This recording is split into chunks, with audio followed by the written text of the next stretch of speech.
Alright guys, so let's go ahead and do the unboxing and see what we got. I'm really excited. Box is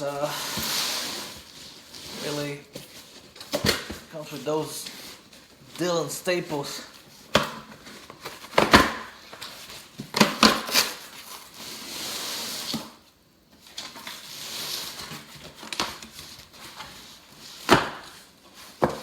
Alright.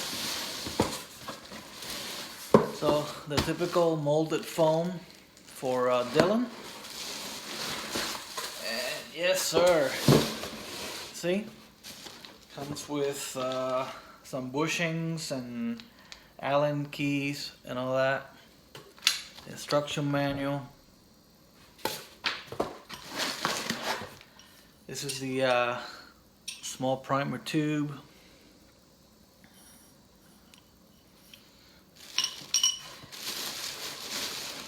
And the actual unit. Let's take it out of the bag.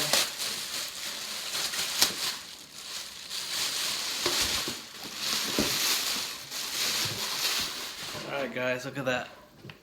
The actual unit comes with the rheostat button. I'm thinking if I can purchase an aftermarket knob for this. But yeah, look at that. It's awesome, and it's also really hefty and heavy. Right, so I'm gonna go ahead and get this figured out and then get some primers through it.